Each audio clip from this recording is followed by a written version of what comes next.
가을 추수철이 되면 농부들이 긴장하고 한 해 농사를 망치는 일을 경계하는 일들이 생깁니다. 바로 유해조수와의 한판 승부가 될 것입니다. 아무리 농사를 잘 지어서 풍년을 예고해도 짐승이 다 먹어치운다면 큰 손해일 뿐 아니라 헛농사가 되는 허탈함을 경험하게 되는 것이죠. 유해조수가 어떤 동물일까요? 아마 모르면 얼핏 호랑이 사자 이럴지 모르는데, 농사짓는 농부들에게 있어서 유해조수는 먹이사슬의 제일 상층부에 있는 멧돼지가 가장 심각하죠. 그 밑에 고라니라든지 산비둘기라든지 꽁이라든지 이런 동물들이 한 해 농사를 망치는 주범이 되는 겁니다. 그래서 어떤 방법으로든지 유해조수를 쫓아내거나 제거하지 않으면 이놈들이 1년 농사를 그냥 다 망가뜨리고 농부의 큰 시름을 가중시키는 그런 문제들이 되는 거 우리가 알고 있습니다. 어제 오늘 뉴스를 보니까 아프리카는 메뚜기 떼가 창궐해서 그러지 않아도 먹고 살기 어려운 땅인데 거의 한반도 면적 이상을 휩쓸고 지나가가지고 심각한 식량 문제의 위기를 이야기하고 있습니다. 이렇게 우리의 생명과 또 우리의 먹거리를 위협하는 이런 문제들은 어느 나라든지 늘 이렇게 반복되는 부분이 있는 것 같습니다. 팔레스틴 땅에는 여우가 많았습니다. 그래서 우리나라에서는 여우를 쉽게 보기 어렵지만 지역적인 특성으로 팔레스틴에는 여우가 되게 많아서 여우가 바로 유해조수로 오늘 언급이 되고 있는 겁니다. 사사기 15장을 보면 삼손이 맨손으로 여우를 300마리나 잡는 내용이 나옵니다.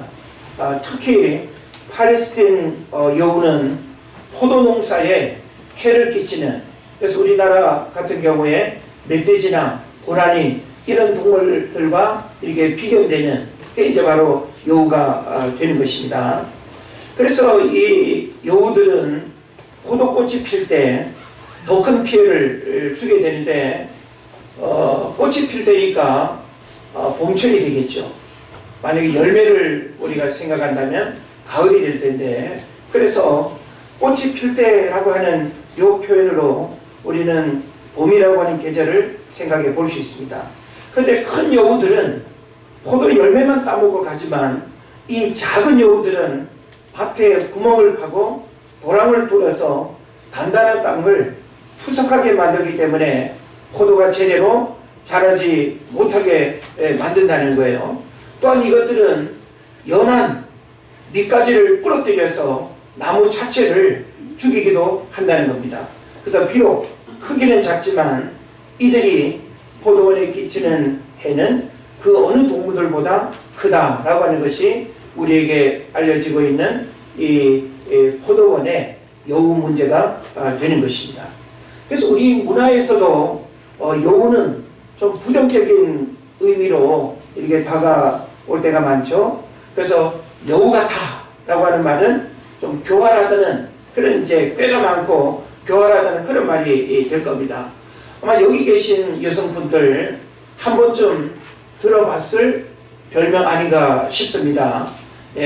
누군가는 백여우로, 또 누군가는 불여우로, 누군가는 구미호로, 누군가는 천년묵은 여우로 그렇게 불려지지 않았을까 생각합니다. 나는 여우로 한 번도 불려진 적이 없다 라고 하시는 분이 있을까요? 우리는 여우라고도 표현하고 여시라고도 이렇게 표현하는데, 물론 여시라는 말은 여우의 방언이긴 합니다만은 제가 얼핏 생각할 때는 여우 소리를 너무 많이 이렇게 듣다가 사람이 되기 직전의 모습이 여시가 아닐까 하는 생각을 해보는데, 저는 여러분들이 여우에서 빨리 거듭나기를 축복합니다. 물론 남자들도 한 번쯤은 늑대 같은 소리를 듣지 듣지 않은 사람이 없을 것입니다.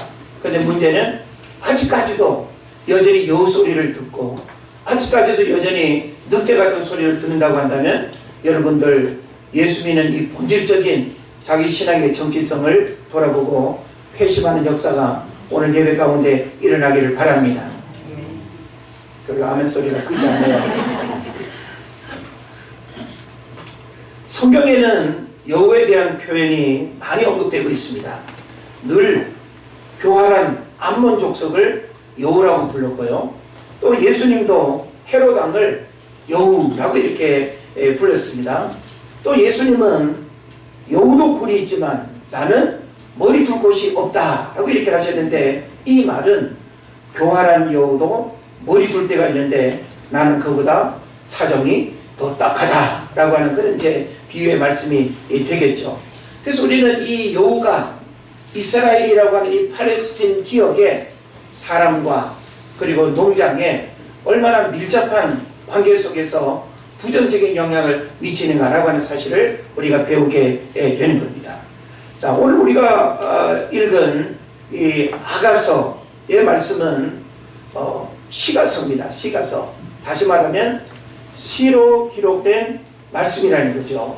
성경에서 시가서가 5권 있습니다. 뭐가 시가서죠? 시편이 시가서인가요? 그렇죠. 그리고요, 예, 여러분이 시편 앞에 욥기부터 여러분 시가서로 알아야 됩니다.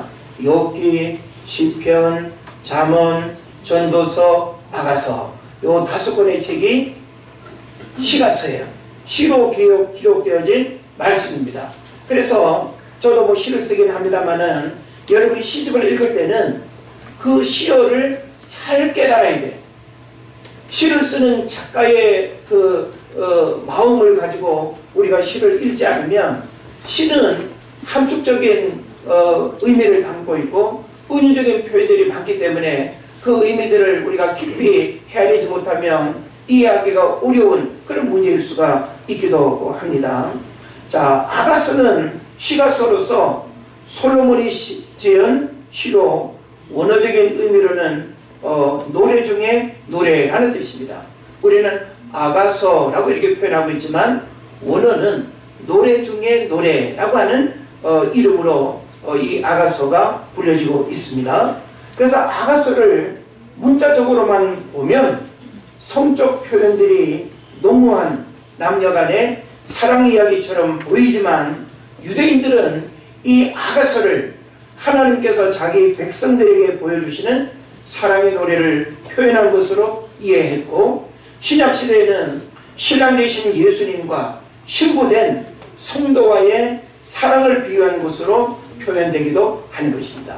그래서 이 아가서를 그냥 여러분이 읽으면 아가서에는 하나님이라는 이름이 하나도 등장하지 않습니다. 그러니까 이게 무슨 성경이야 라고 이렇게 우리가 생각할 수 있는데, 사실은 영적인 의미로 이 아가서를 우리가 보고 이해하지 않으면 그냥 남녀간의 아주 진한 사랑 이야기, 어찌 성경에 이런 단어들이 이렇게 표현될 수 있을까 싶을 만큼 이 아가서의 메시지는 영적으로 우리가 해석하지 않으면 문자적인 의미로는 되게 거부감을 주거나 부끄러움을 느낄 수 있는 그런 메시지다라고 하는 사실을 여러분 깨달으시기를 바랍니다. 그래서 이 비유적이고 시적인 본문에서 솔로몬과 술람미 여인과의 사이에서 방해하는 작은 여우가 있다는 거예요. 예, 솔로몬과 그의 사랑의 연인 누구예요? 술람미 여인. 이 두 사람이 주고받는 이 사랑의 관계에 사랑을 깨뜨리고 사랑을 방해하는 그 문제를 오늘 언급하고 있는데, 그게 바로 뭔가 하면 작은 여우라는 거예요. 포도원을 허무는 작은 여우, 이것은 두 사람과의 사랑관계를 방해하고 깨뜨리는 문제다라고 하는 사실을 언급하고 있는 것입니다. 그래서 오늘 15절을 우리가 읽어보면 15절의 말씀 여러분 한번 보실까요? 아가서 2장 15절 말씀 시작. 우리를 위하여 여우 곧 포도원을 허는 작은 여우를 잡으라. 우리의 포도원에 꽃이 피었습니다. 아멘. 네. 지금 이 말씀을 우리가 오늘 들으실 말씀의 핵심 구절로 생각을 하고 본문을 잘 이해하면 좋겠습니다. 성경은 이스라엘을 포도나무로 비유하고 있습니다. 그래서 성경에서 포도나무, 포도 열매는 바로 선민 이스라엘 백성들을 의미해요. 그리고 오늘날 구원받은 하나님의 백성들도 역시 이 포도 열매 혹은 포도나무로 우리가 해석할 수 있다라고 하는 것입니다. 그래서 신약성경 요한복음 15장에 보면 구원받은 하나님의 백성들을 포도나무와 가지의 비유로 설명을 하고 있습니다. 이 말씀의 영적인 의미는 포도원은 개인의 마음밭이며 교회라고 한다면 포도원을 호는 작은 여우는 우리의 신앙을 좀먹고 무너뜨리는 사단의 속성과 세력이라고 볼 수 있는 것입니다. 그래서 우리가 우리의 어떤 신앙에 있어서 나 한 사람 개인의 신앙뿐만이 아니라 우리 가정이라고 하는 신앙 공동체, 교회라고 하는 이 신앙 공동체, 그리고 또 우리가 일평생 신앙생활하는 이 신앙의 여정 속에 이 포도원을 허무는 작은 여우라고 하는 이 문제를 우리가 들여다보지 못하고 이 문제를 우리가 분별하지 않으면 결국 넘어지고 어려움을 겪고 시험에 들어가는 것은 다 이 작은 여우가 문제가 된다라고 하는 사실을 알아야 되는 것입니다. 그래서 우리 속담에 호미로 막을 것을 뭐로 막는다? 가래로 막는다라고 하는 말이 있습니다. 우리 아이들은 잘 모르겠죠. 호미는 작은 도구 아닙니까? 또 이 작은 도구로 해결해야 될 것을 하지 않으면 가래라고 하는, 가래가 뭘까요? 가래는 이렇게 겨울에 눈이 왔을 때 눈 치우는 도구, 그죠? 그래서 폭이 더 넓고 삽보다도 훨씬 더 이렇게 큰 거죠. 주방에서 그 주걱에 몇십 배 되는 크기라고 이렇게 생각하면 될 겁니다. 그러니까 호미로 막을 것을 가래로 막는다는 말이 있습니다. 작은 것을 무시하고 방치하게 되면 결국 그 작은 것이 전체를 심각하게 영향을 미친다는 것입니다. 댐이 무너지는 것도 무관심했던 작은 균열과 구멍이 나중에 돌이킬 수 없는 결과를 가져온다는 것 우리가 잘 알고 있습니다. 하인리 법칙이라는 말 여러분 들어보셨죠? 1대 29대 300이라고 하는 하인리 법칙. 한 번의 대형 사고는 그냥 갑작스럽게 일어나는 게 아니라는 거예요. 29번의 작은 일들과 300번의 어떤 그 징후들, 그런 것들이 쌓여서 결국은 한 번의 대형 사고가 일어난다라고 하는 것이죠. 다시 말하면 작은 문제들을 여러분이 방치하고 내 신앙과 내 삶의 작은 부분들을 이거 별거 아니야, 이거 문제 없어, 이렇게 생각하고 방치하는 것들이 결국은 나중에 여러분의 신앙을 무너뜨리고 여러분의 또 가정을 무너뜨리고 그리고 소중한 믿음의 관계를 깨뜨리는 이런 문제가 된다라고 하는 사실을 여러분 깨달으시길 바랍니다. 그래서 포도원에서 가장 경계하고 조심해야 할 것은 오직 한 가지입니다. 작은 여우. 따라합시다. 작은 여우. 여기서 작은 여우라고 표현하니까 자꾸 새끼 여우를 이렇게 연상을 할 수 있는데, 새끼 여우를 의미하는 것이 아니라 여기서 작은 여우는 한 마리라고 하는, 우리가 소홀하게 무관심할 수 있는 그 작은 것 하나가 결국은 내 신앙과 내 삶과 내 가정과 모든 관계를 깨뜨리는 문제의 원인이 된다고 하는 거예요. 그래서 성경은 악한 것은 작은 것이라도 결코 묵인하거나 그것을 무시해서는 안 된다라고 하는 가르침을 우리에게 주고 있는 것입니다. 그래서 이 작은 여우, 새끼 여우를 말하는 것이 아니라 한 마리라 할지라도 포도원을 다 망가뜨릴 수 있다는 것을 의미하는 것입니다. 그래서 결코 무시할 수 없는 이 여우를 반드시 잡아야 되는 거예요. 성경은 이 여우를 쫓아내라고 합니까? 잡으라고 합니까? 잡으라고 해요. 이거 굉장히 중요한 거예요. 우리 왜 파리도 잡지 않으면 어때요? 계속 붙잖아요. 그죠? 그러니까 잡는다라고 하는 것은 개체수를 줄이거나 없애는 거예요. 쫓아내는 건 뭐예요? 그대로 내버려 두는 거죠. 그죠? 또 달라붙게 하고 또 날아오게 만드는 이 상태. 그래서 성경은 포도원을 허무는 작은 여우를 잡으라고 했지 쫓아내라. 또 올지라도 쫓아내라. 이게 아닙니다.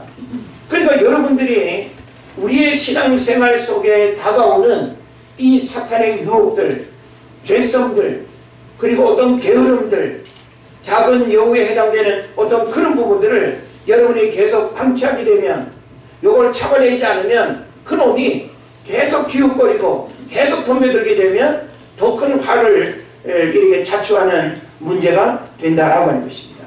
그래서 여기 사소한 것이라고 하는 것은 이기심, 교만, 나태함과 같이 인간이라면 누구나 갖고 있는 약한 부분을 의미합니다. 우리는 이런 어떤 문제들을 이야기할 때 뭐 나만 그런 문제 있냐고, 너도 그런 문제 있잖아, 너도 실수하잖아. 그러면서 우리는 자신에게 그런 어떤 문제들을 인정하고 심각하게 받아들이려고 하기보다는, 아니 그런 문제는 니도 있고 나도 있는데 왜 내가 이런 문제를 심각하게 고민해야 돼? 그냥 방치하고 내버려 둔다는 거예요. 게으름? 나만 있어? 교만? 나만 있어? 이기심? 나만 있어? 아, 너도 교만하고 너도 이기심이 있잖아. 그래서 우리는 이런 어떤 부분들을 묵인하고 방치하게 됨으로 인해서 결국은 심각한 결과를 가져오게 된다라고 하는 것이죠. 그래서 이러한 사소한 문제를 사소하게 여기지 않고 발견할 때마다 해결해 나가는 것이 주님과 더욱 돈독한 관계를 만들어 나가는 지름길이다라고 하는 사실을 여러분 믿으시기를 바랍니다. 아멘. 우리가 성경을 보면 출애굽한 이스라엘 백성들이 가나안 땅에 들어가서 여리고성을 하나님의 말씀의 능력으로 순종함으로 인해서 무너뜨렸죠. 그 다음에 여리고성을 무너뜨린 다음에 그들이 정복해야 될 성은 뭐였습니까? 예? 아이성이었죠. 그런데 여리고성에서의 전리품은 처음 것이에요. 처음 것은 누구 것? 하나님의 것이죠. 여러분, 처음 시간 하나님 앞에 드리고 첫 열매를 하나님 앞에 드리는 거 대단히 중요한 신앙 고백입니다. 억지로가 아니라 주의 말씀 앞에 여러분이 순종하면 그 순종이 축복의 통로가 되는 거예요. 그런데 여리고성을 무너뜨리고 보니까 그 안에 전리품들이 그냥 기가 막힌 거예요. 그러니까 이 아간이라고 하는 사람이 그 많은 전리품 가운데 요거 하나 아무런 문제가 되지 않을 거라고 생각한 거예요. 그죠? 신라산의 외투한 벌 아무것도 아닐 거라고 생각했죠. 그런데 자기만 알고 있고 아무런 문제가 되지 않을 거라고 생각했던 그 일이 아이성 전투에서 패배를 가져왔습니다. 여리고성과 아이성을 비교하면 이 아이성은 그냥 뭐 툭 쳐도 그냥 무너뜨릴 수 있을 만큼 전혀 문제가 되지 않은 작은 성이었습니다. 그런데 36개의 주림량을 치는 그런 패배를 가져왔습니다. 문제의 원인이 어디 있을까요? 하나님께 묻고 하나님께 물었을 때 12지파 가운데 제비를 뽑게 하고 아간이 결국은 뽑히게 된 것입니다. 공동체를 무너뜨리고 공동체의 어려움을 겪게 하고 공동체의 소중한 축복을 잃어버리게 하는 것은 바로 아간 한 사람의 죄였습니다. 오늘날 교회 공동체도 마찬가지예요. 교회 공동체도 나 한 사람의 죄 아무것도 아닌 듯해도 여러분 한 사람의 불신앙과 여러분 한 사람의 그 불순종이 교회 공동체가 함께 축복받을 수 있는 거리돌이 된다는 사실을 믿으시길 바랍니다. 그래서 우리가 교회를 통해서 가정의 축복을 받는 거예요. 목회자를 통해서 여러분의 신앙과 삶에 하나님의 축복의 역사가 일어나는 것입니다.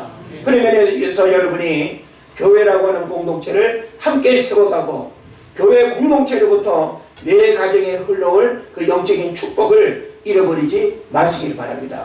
하나님이 여러분에게 영적 지도자를 세우고 영적 지도자로부터 신앙의 가르침을 받게 하신 이유가 뭘까요? 하나님은 영적 지도자를 통해서 여러분 개개인의 삶에 축복이 흘러가기를 하나님은 원하세요. 그런 면에서 주의 말씀에 순종할 뿐만 아니라 또 영적 지도자의 가르침을 잘 따르는 것도 큰 축복의 통로다라고 하는 사실을 믿으시기를 바랍니다. 그래서 고린도전서 5장 6절에 이런 말씀이 있습니다. 너희가 자라가는 것이 옳지 아니하도다. 적은 누룩이 온 덩어리에 퍼지는 것을 알지 못하느냐. 적은 누룩이 온 덩어리에 퍼지는 것을 알지 못하느냐. 자, 거룩이 전염이 됩니까? 부정이 전염이 됩니까? 거룩은 전염이 잘 안 된다고 했어요. 옆에 거룩한 사람이 있는데 여러분 쉽게 거룩해지던가요? 괜히 째려보고 그냥 막 시기하고 막 그러지 않습니까? 근데 나쁜 거는 어쩜 그렇게 잘 전염되는지 몰라요. 누가 한마디 하면 거기에 살붙여가지고 그냥 더 이야기하고. 그래서 우리는 적은 누룩이 온 덩어리에 퍼진다라고 하는 이 말씀을 잘 깨달아야 돼요. 우리는 부정한 것으로부터 거리를 둘 뿐만 아니라 그리고 떨쳐버릴 수 있는 그런 지혜가 있어야 됩니다. 여러분이 적은 누룩 같은 죄성을 가지고 있다고 한다면 여러분 자신만 망하는 것이 아니라 여러분과 관계 맺고 있는 가족에게도 부정적인 영향을 미치는 거예요. 우리 한 가정을 들여다보면 가정마다 신앙의 구심점 역할을 해야 되는 사람이 다 있습니다. 아빠일 수도 있고 엄마일 수도 있고 장남일 수도 있고 딸일 수도 있습니다. 그 신앙의 구심점 되는 사람이 주의 말씀의 가르침 앞에 올바르게 서서 여러 가지 집안의 애경사와 어려운 문제들이 있을 때 신앙의 가르침의 원리를 올바르게 적용하고 아무리 힘들고 어려워도 우리는 예배한다, 주의를 지킨다, 11조를 드린다, 말씀대로 살아간다, 이런 원칙을 가지고 한 가정이 하나님 앞에 바로 서게 될 때 그 가정은 복을 받는 거예요. 그런데 다들 뭐 그냥 두리뭉실하게 좋은 게 좋다고 우리 다 어렵잖아, 이러면서 하나님 앞에 온전히 예배하지 못하고 신앙 고백하지 않으면 신앙의 구심점이 무너지면 그 가정도 함께 망하는 거예요. 여러분, 축복은 함께 우리가 하나님 앞에 받는 것이지 한 가정에서 아빠는 축복받고 엄마는 저주받고 그런 거 없습니다. 한 가정의 신앙 공동체라고 하는 것은 신앙의 구심점을 통해서 올바른 방향을 이끌어주고 잘못된 것들을 가지치게 하고 믿음 안에서 온전히 순종하게 될 때 그 가정 안에 누룩 같은 역사들이 축복으로 번져지는 은혜가 있기를 주의 이름으로 축원을 드립니다. 아멘. 큰 방축도 개미 구멍으로 무너진다라고 하는 속담이 있습니다. 큰 방축도 개미 구멍으로 무너진다. 이런 속담에서도 우리가 알 수 있듯이 사소한 실수와 범죄가 얼마나 큰 결과를 가져오는지 깨닫고 포도원을 허는 여우를 쫓는 차원이 아니라 잡아내야 되는 것입니다. 그래서 여러분은 개인적으로 내 신앙 성장과 영적인 축복을 방해하고 가로막는 작은 여우가 나에게 무엇인가? 그것이 동물처럼 왔다 갔다 하는 짐승이 아니에요. 여러분 내면에 자리 잡고 있는 교만함, 우월감, 열등감, 게으름, 이런 여러 가지 죄의 어떤 성품들이 바로 작은 여우일 수 있습니다. 근데 어떤 사람 자꾸 작은 여우를 계속 키워. 작은 여우가 자꾸 새겨나가지고 2마리가 되고 10마리가 되게끔 해. 벌써 3달 전에 1년 전에 그 여우를 잡아냈더라면 깨끗하고 문제 없을 텐데 방치하고 내버려둬 가지고 그 작은 여우가 가족을 이루어 가지고 쫓아내도 말도 안 듣고 흩어졌다가 또 모이고 하나 잡아내면 또 남아있는 더 큰 어려움의 문제들을 겪는 이것을 여러분이 행해서는 안 될 것입니다. 그래서 베드로전서 5장 8절에 보면 이런 작은 여우가 끊임없이 우리에게 다가오고 그 작은 여우가 우리의 신앙과 우리의 삶을 망가뜨린다라고 하는 측면에서 베드로전서 5장 8절에서는 뭘 이야기합니까? 근신하라, 깨어라, 너희 대저 마귀가 우는 사자같이 두루다니며 삼킬 자를 두루 찾나니. 예? 마귀는요, 여러분이 축복받는 거, 구원받는 거, 이 땅에서 믿음 안에서 잘되고 순종의 삶을 통해서 잘되는 거 꼴을 못 봅니다. 끊임없이 여러분의 예배를 방해하고 여러분의 영적인 생명력을 약화시키고 여러분의 가정이 축복받는 것을 마귀는 끊임없이 방해합니다. 우리는 우리의 가정을 들여다보면 우리 가정 안에도 저 웅크리고 앉아있는 작은 여우를 우리가 볼 수 있습니다. 게으름이라고 하는 여우가 있고요. 예? 교만이라고 하는 여우가 있고요. 예? 이기심이라고 하는 여우가 있고요. 얼마나 많은 여우들이 여러분 집안에 있는지 아십니까? 여러분 스스로가 우리 가정에 숨어있는 쫓아내오는 차원이 아니라 잡아내야 할 그 여우가 우리 집안 구석구석에 있다라고 하는 사실을 여러분이 안다면 더 이상 그 여우를 방치하고 내버려두면 그 한 마리로 끝나지 않는다는 사실을 여러분 깨달으시길 바랍니다. 본문이 말씀하는 여우는 작은 여우입니다. 부부관계를 깨뜨리는 것, 작은 것을부터 출발합니다. 우리 항상 부부싸움을 하는 일들도 보면 어떤 큰 문제 가지고 그러는 게 아니에요. 작은 말 한마디, 예? 말투, 표현 하나, 작은 감정 하나가 우리의 마음을 상하게 해서 관계를 깨뜨리고 돌이킬 수 없는 그런 문제를 자초하는 것 보게 됩니다. 다양한 관계를 깨뜨리는 모든 원인들은 작은 것으로부터 출발합니다. 가정이 깨어지고 심지어는 교회가 분열과 분쟁을 경험하는 일들도 결국은 작은 문제, 작은 여우라고 하는 것을 교회 공동체 안에서도 그것을 묵인하고 내버려 두면 그 작은 여우가 결국은 공동체를 무너뜨립니다. 저는 여러분들이 교회 안에 작은 여우 되지 않기를 축복합니다. 여러분 가정 안에 작은 여우를 결코 방치하지 마십시오. 우리가 영적인 안목으로 내 개인의 신앙뿐만 아니라 우리의 가정과 교회에 숨어있는 이 작은 여우를 잡아내는 역사들이 매 시간마다 일어나야 될 줄을 믿습니다. 이런 시가 있죠. 말 한마디라고 하는 시입니다. 부주의한 말 한마디가 싸움의 불씨가 되고 잔인한 말 한마디가 삶을 파괴합니다. 쓰디쓴 말 한마디가 증오의 씨를 뿌리고 무례한 말 한마디가 사랑의 불을 끕니다. 때에 맞는 말 한마디가 긴장을 풀어주고 사랑의 말 한마디가 축복을 줍니다. 은혜로운 말 한마디가 길을 평탄케 하고 즐거운 말 한마디가 하루를 빛나게 합니다. 짧은 말 한마디, 어떤 말 한마디냐에 따라서 이 말 한마디가 우리를 부정적인 고통스러운 삶으로 이끄는가 하면 좋은 이 말 한마디가 우리의 삶을 따뜻하고 행복하게 한다라고 하는 것입니다.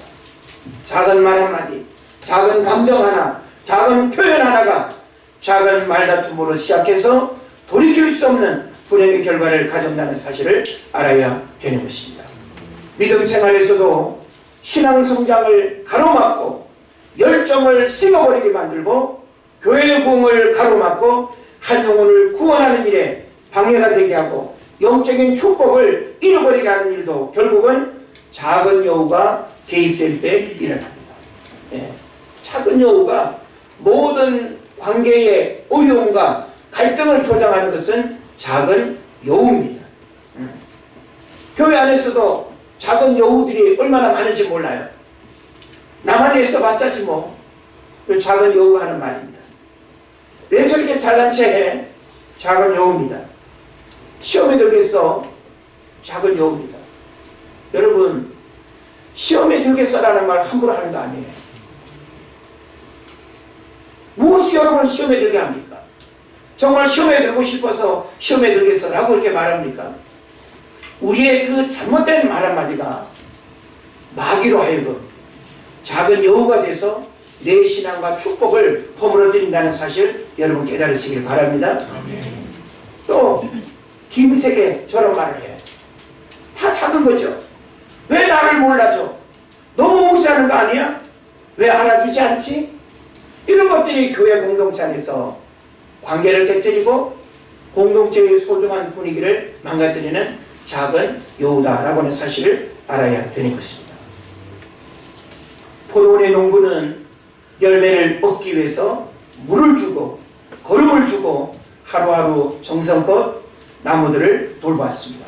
그런데 어느 날 열매를 거두기도 전에 작은 여우 한 마리가 들어와서 나무를 갉아먹고 심지어 나무를 뿌리째 뽑아서 다 망쳐 버리고 말았습니다. 이 작은 여우는 우리가 은혜의 열매를 맺을 시점에 꼭 나타나는 방해 요인과 같습니다. 호사다마라는 말이 있죠. 좋은 일 있을 때 꼭 방해하는 마귀의 역사가 있다라고 하는 것. 그것은 결코 큰일이 아닙니다. 태풍 같은 큰 재난이 우리에게 닥쳐와서 넘어지는 게 아니에요. 그래서 교묘하게 그리고 간교하게 우리에게 다가오는 이 작은 여우의 정체와 그리고 작은 한마디와 작은 감정의 표현 하나하나가 우리의 모든 관계를 깨뜨리고 가정과 교회 공동체를 무너뜨린다는 하는 사실을 여러분 깨달으시길 바랍니다. 우리 마음에 작은 여우가 나타나면 공든탑이 무너지는 것처럼 허탈과 무기력과 영적 우울감이 찾아와서 영적인 생명력을 잃어버리게 되고 영적인 축복을 잃어버리게 만드는 것입니다. 그러므로 포도원에 몰래 들어와 있는 작은 여우를 잡지 않으면 큰 불행과 소중한 것을 잃어버리게 된다라고 하는 것을 알아야 되는 것이죠. 그래서 오늘 저는 여러분에게 결론적으로 그러면 오늘 우리에게 무엇이 작은 여우인가라고 하는 사실을 여러분에게 말씀드리고 싶습니다. 오늘 우리에게 작은 여우는 뭘까요? 교만입니다. 우리는 작은 여우 하면 눈에 보여지는 무언가를 우리가 생각을 해보지만 사실 교만이 우리 안에 싹이 터서 그 교만이 작은 여우로 내 마음을 어지럽히고 또 가정과 교회를 이렇게 어지럽히게 되면 교만이 모든 것들을 무너뜨리게 되는 것입니다. 여러분, 교만이 뭘까요? 교만은 우월감과 열등감이 교만입니다. 지나친 우월감, 다른 사람과 특별하다고 생각하는. 또 열등감은 뭡니까? 지나친 열등감. 이거 다 교만에서 오는 거예요. 교만은 다른 것이 교만이 아니고 바로 우리 안에 자리 잡고 있는 잘못된 우월감과 열등감이 교만이라고 한다면 내 안에 무엇으로 인한 교만이 자리 잡고 있는가? 교만은 여러분의 개인적인 신앙을 망가뜨릴 수 있습니다. 여러분의 가정도 교만이 관계를 깨뜨릴 수 있습니다. 교회 공동체도 바로 이 교만함이 서로 섬기고 사랑하고 하나 되어야 할 이 아름다운 관계를 깨뜨린다라고 하는 사실을 여러분 믿으시기를 바랍니다. 그 다음에 우리에게도 작은 여우는 이기주의입니다. 자신만을 생각하는 이기주의. 교회 공동체는 생각과 또 라이프 스타일이 다양한 사람들이 함께 어우러진 공동체예요. 이기적이라고 하는 것은 뭡니까? 나만 생각하는 거예요. 자기 중심적인 안목에서 모든 것들을 바라보는 거예요. 왜 내 생각대로 이렇게 하지 않지? 왜 내 방법대로 이렇게 안 굴러가는 거야? 주방에서도 뭐 식사 준비하고 하는 여러 가지 일들에서도 자꾸만 내 생각을 앞세우고 이기적인 마음을 갖게 되면 그것이 바로 내 신앙뿐만 아니라 관계와 교회라고 하는 공동체를 허무는 작은 여우가 된다는 것입니다. 작은 여우는 멀리지 않습니다. 작은 여우는 무서운 얼굴로 우리에게 다가오는 것이 아니고 우리 내면에 순간순간 우리에게 다가와서 우리를 유혹하고 우리를 아주 괴롭히는 그것이 바로 이 작은 여우가 될 것입니다. 그 다음에 또 한 가지는 불신앙이 우리에게 있어서 작은 여우입니다. 불신앙. 신앙이 아닌 것. 제가 지난주에는 순종만 하면 되는데 라고 하는 말씀을 드렸죠. 순종만 하면 되는데 순종을 안 하는 것, 순종하지 않는 불순종의 모습들, 이게 바로 결국은 내 신앙을 무너뜨리는 거예요. 목회자가 끊임없이 여러분에게 하나님의 말씀을 증거합니다. 하나님 말씀의 가르침대로 순종하기를 여러분에게 가르치죠. 근데 순종을 안 해. 그럼 순종 안 하는 그게 뭐가 되는 거예요? 요구가 됩니다. 내 신앙의 영적인 생명력을 약화시키는 거예요. 예배해야지. 뭘 예배해? 바쁜데. 못할 수도 있지. 기도해야지. 꼭 그렇게 기도해야 돼? 나는 그냥 집에서 기도할게. 가까운 교회 가서 기도하면 되지. 이게 다 뭐예요? 타협하는, 주의 말씀에 온전히 순종하지 않는 불신앙과 불순종의 여우가 우리 안에 자리 잡으면 건강한 신앙을 깨뜨리고 영적인 축복의 은혜를 받을 수 있는 신앙을 망가뜨리는 것입니다.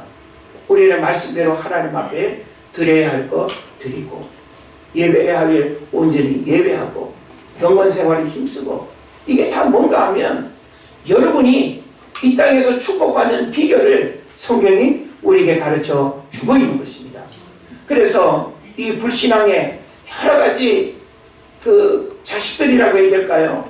불평, 불만, 짜증, 분냄, 두려움, 낙심, 걱정, 근심, 원망, 정죄, 판단, 미움, 시기, 질투, 거짓, 악함, 이 모든 것들이 다 불신앙과 함께 아주 가까운 친구, 여우 친구예요. 여우. 얼굴을 달리하는 다 작은 여우들의 모습이다라고 하는 사실을 우리가 생각해 볼 수 있는 것입니다. 저는 여러분에게 말씀을 이렇게 정리하기를 원합니다. 우리 안에 음행과 탐심, 다툼이나 우상숭배와 같은 내적인 여우는 물론 이단 사설이나 거짓 선지자와 같은 외적인 여우에 이르기까지 우리의 신앙을 허물고 가정과 교회의 평화를 깨는 모든 세력들을 경계하고 물리침으로써 하나님이 주신 은혜와 축복을 온전히 지켜나가도록 해야 할 것입니다. 하나님께서는 분명히 죄라고 명하신 이런 감정들과 생각들이 내 마음에 들어왔어. 내 마음의 포도원을 허물고 주님 바라보며 교제하며 주님께서 주신 기쁨을 빼앗고 주님 바라보던 시선을 돌려서 세상을 바라보게 만든다라고 하는 것입니다. 그래서 나에게 숨어서 때를 기다리며 웅크리고 숨어있는 작은 여우를 찾아내서 잡아내야 할 것입니다. 제거해야지 쫓아내는 것만으로는 불안전합니다. 우리는 자꾸만 인식하는 정도에서 머물려고 할 때가 많아요. 있어, 있지, 저거 쫓아내긴 쫓아내야 되는데 언제 한번 날 잡지 뭐, 이렇게만 생각하는 거예요. 그러니까 그게 잘 돼야 안 돼요? 안 되는 거예요. 주님은 우리로 하여금 눈에 보여지는 그 순간 쫓아내버리고 그리고 잡아내야 된다는 것입니다. 더 이상 얼씬거리고 더 이상 틈 못하도록 여러분 개인과 가정과 교회에 숨어있는 작은 여우를 잡아내는 역사가 있기를 바랍니다. 그래서 오늘 이 시간 나에게 있어서 작은 여우는 무엇인지를 찾아내고 잡아내는 여러분 되시기를 주의 이름으로 축원을 드립니다. 기도하겠습니다.